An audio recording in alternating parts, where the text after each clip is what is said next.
Hi Chetan గారు. Hello madam. Chetan గారు, మన బాడీలో ఏమవుతే మనకి నరాల వీక్నెస్ వస్తూ ఉంటుందంటారు? షుగర్ వ్యాధి అయితే అందరు విన్నారు. షుగర్ వ్యాధి వల్ల నరాల చచ్చుబడిపోతాయి, నరాల బలహీనత అవుతుంది అనేసి అందరు విన్నారు. అయితే ఏంటంటే నరాల బలహీనత తోటి ఎంతో మంది వస్తారు మన దగ్గరికి. కానీ ఒక విచిత్రం చెప్తాను నేను మీకు. ఈ ఫింగర్ ఉందా, ఈ ఫింగర్లో తిమిరి నొప్పి, ఈ ఫింగర్లో తిమిరి నొప్పి, ఈ ఫింగర్లో తిమిరి నొప్పి. దీంట్లో ఏం లేదు, దీంట్లో ఏం లేదు. ఇట్లా రెండు చేతుల్లో అవుతున్నాయి. కొన్ని కొన్ని ఫింగర్స్ లో మాత్రమే తిమ్మిరి నొప్పి. మళ్ళా ఎక్కడి నుంచి లాగుతుందంటే ఈడికెళ్ళి ఇట్లా పైకి లాగుతుంది. ఇప్పుడు చాలా మందికి చేతుల్లో తిమ్మిర్లు ఉన్నాయంటే మెడ నుంచి కిందికి లాగుతుంది కదా, ఈయనకు ఇక్కడ నుంచి పైకి లాగుతుంది, ఇక్కడ నుంచి ఇక్కడ లాగుతుంది. అయితే ఈ పేషెంట్ చేసే పని ఏంది చెప్తాను. బ్యాంక్ లో క్యాషియర్, ఏజ్ ఏమో 55 years ఉండే మన దగ్గర వచ్చినప్పుడు, డాక్టర్ నాకు ఇక్కడ నొప్పి అవుతుంది, ఇక్కడ నొప్పి అవుతుంది, ఇక్కడ మొత్తం తిమిరి. ఏం పని చేస్తారంటే మొత్తం రోజు కౌంటింగ్. ఇల్లు వచ్చి కూడా 10 ఏళ్ళు అవుతుంది మన దగ్గరికి. మొత్తం రోజు కౌంటింగ్ ఉండే, మొత్తం రోజు కౌంటింగ్ ఉండే. సరే, ఇట్లా నేను ఒక్కొక్క బండల్ తయారు చేసుకోవాలి. బండల్ తయారు చేసి దానికి సుట్టేసి రబ్బర్ బ్యాండ్ వేయాలి, రబ్బర్ బ్యాండ్ వేసి పక్కకు పెట్టాలి. ఇప్పుడు ఎట్లా అయిపోయిందంటే నాకు ఇట్లా ఈ నరాల్లో ఏదో ప్రాబ్లం అయి ఇట్లా పోవట్లేదు. రబ్బర్ బ్యాండ్ ఇట్లా జడ వేసుకుంటే కూడా ఇట్లా నేను చేసుకొని ఇట్లా వేసుకోవడానికి పోతా కదా, వేసుకోవడానికి వస్తలేదు.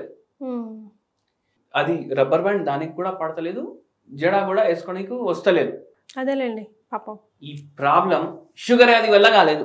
మరి ఈ ప్రాబ్లం ఎందుకైంది ఇప్పుడు చెప్తా మీకు. టనల్ అంటే తెలుసు కదా మీకు. టనల్ ఏముంటది? టనల్ కొండ ఉంటది, కొండలో ఒక పెద్ద రంధ్రం చేస్తారు. ఆ రంధ్రంలోకి వెళ్ళి బండ్లు పోతాయి, ట్రైన్లు పోతాయి, అవి ఇవి పోతాయి. అట్లనే ఒక టనల్ ఇక్కడ ఉంటది, దాన్ని కార్పల్ టనల్ అంటారు. ఓకే. ఈ కార్పల్ టనల్ ఏంది అంటే దీంట్లోకి వెళ్ళి ఒక నరం పోతుంది, మీడియన్ నర్వ్ అనేసి. ఈ టనల్ ఎప్పుడైతే కంప్రెస్ అవుతుంది కదా, అప్పుడు ఈ నరం పైన కూడా ప్రెషర్ పడుతుందా కాదా, అది అయి ఈ పేషెంట్ కి అట్లా అయింది.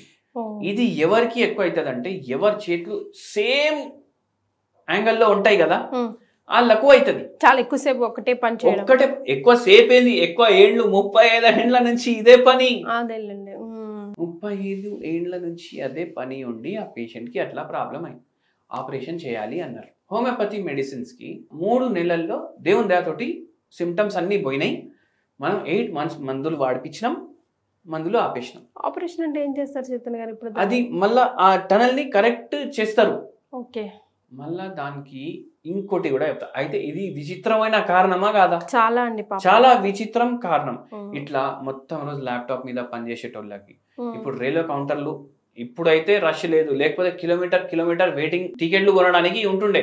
టక టక టక టక మొత్తం రోజు కీబోర్డ్ మీద టైపింగ్ ఉంటుండే. వాళ్ళకు కూడా ఈ ప్రాబ్లం అవుతుంది. ఎవరైతే ఒక్కటే పని కంటిన్యూ చేస్తారు కదా, వాళ్ళకు ఇది ప్రాబ్లం ఎక్కువ అయ్యే ఛాన్స్ ఉంటుంది.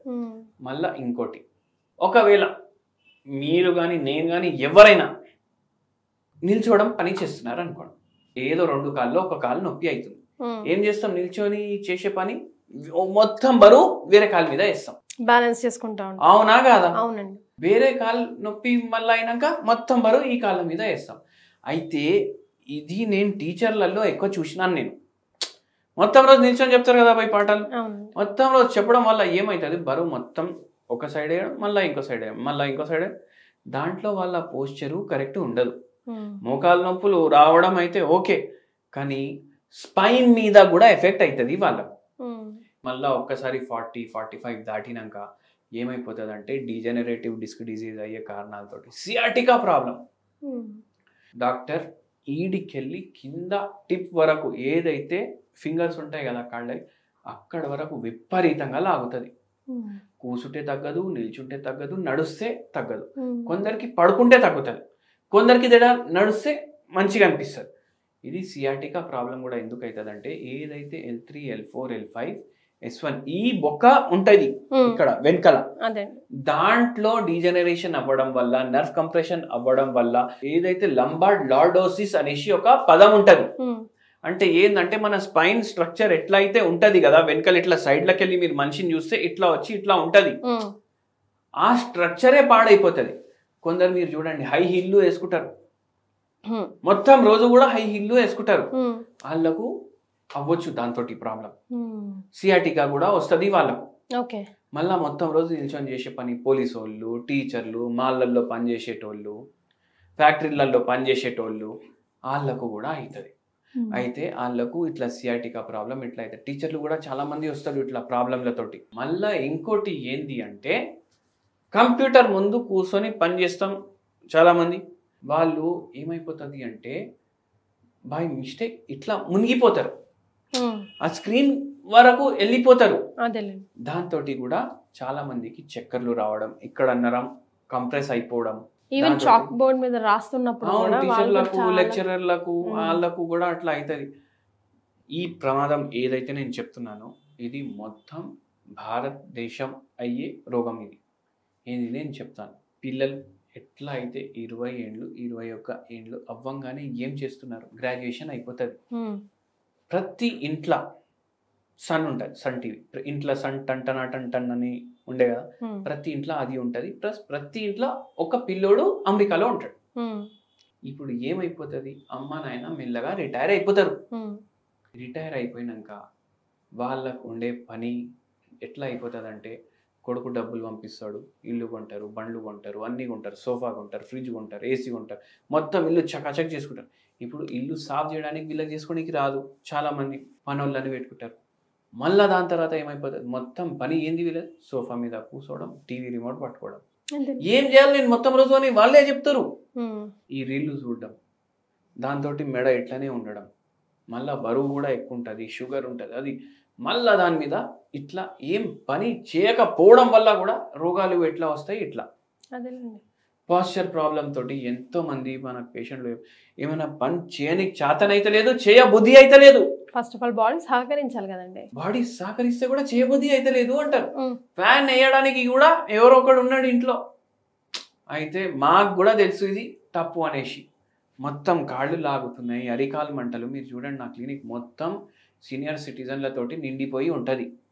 ఇప్పుడు నేను బయట బోర్డు పెట్టిన సీనియర్ సిటిజన్లకు ఫస్ట్ పంపియండి అనేసి, అయినా కొట్లాటలు అవుతున్నాయి బయట. ఎందుకు, అందరు సీనియర్ సిటిజన్లే. అరే నేను పోతా అనేసి ఏం చేస్తాం, అట్లా అయిపోయింది. చాలా మంది ఈ బాధలు ఉంటాయి. అయితే ఇట్లా నరాల ప్రాబ్లమ్స్ ఇట్లా వస్తున్నాయి.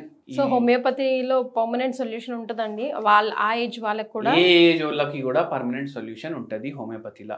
చచ్చిపోయిన వాళ్ళకి మళ్ళా బతికించలేము, కానీ ఉన్న రోగాలకి దేవుని దయ వల్ల మంచి ట్రీట్మెంట్ ఉంటుంది హోమియోపతిలో. సో మరి వీళ్ళందరి కోసం ఏదైనా హోమ్ రెమెడీ మీ దాకా చేరుకోవాలన్నా వాళ్ళకి కొంచెం బాడీ సహకరించాలి కదండి. మంచి హోమ్ రెమెడీ నేను ఒకటే చెప్తాను, 2 మునక్కాయలు తీసుకోవాలి, కుక్కర్లో వేయాలి, కొంచెం నీళ్లు వేయాలి. మొత్తం రెసిపీనే చెప్తున్నాను నేను.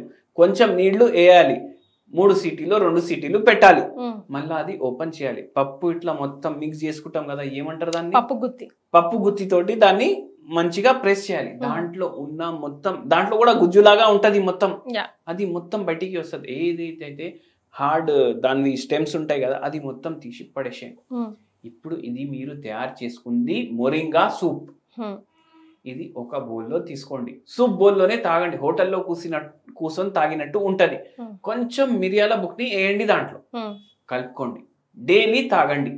మీకు మీ నరాలు ఏవైతే చచ్చుబడిపోయినాయి, ఏవైతే ఇంత బాధ, తిమ్మిరి, మంట, నొప్పి ఇవన్నీ ఉన్నాయి కదా, దాంట్లో మీకు మెల్లమెల్లగా కొద్దిగా మార్పు కనిపిస్తుంది. అండ్ ఇది చాలా బెనిఫిషియల్ అండ్ నరాల మీద మంచిగా పనిచేస్తుంది. యాంటీ ఆక్సిడెంట్లు కూడా చాలా ఉంటాయి దీంట్లో, అండ్ డైజెషన్కి కూడా చాలా హెల్ప్ఫుల్. ఇది చాలా రోజుల బ్యాక్ ఇంకోసారి కూడా చెప్పిన, ఒక పేషెంట్ ఇది వినేసి 2 రోజులు తాగేసి వాళ్ళకు దీంతో జర రిలీఫ్ వస్తే వచ్చేసిండ్రు వాళ్ళు డైరెక్ట్. అయితే sincere efforts is also important, very important, very important. So హోమియోపతికి సమాధానం లేని జబ్బు అంటూ ఏమీ లేదు, బట్ అంతే సిన్సియర్ ఎఫర్ట్స్ పెట్టి చేయాలంటున్నారు. ఈ వీడియో మీ దాకా చేరిందా, చేతన్ గారిని మీరు కలవాలనుకుంటున్నారా, అయితే ఈ వీడియో సేవ్ చేసి పెట్టుకోండి, ఎందుకంటే మీకు consultancy absolutely free. Thank you Chetan garu. Thank you అండి.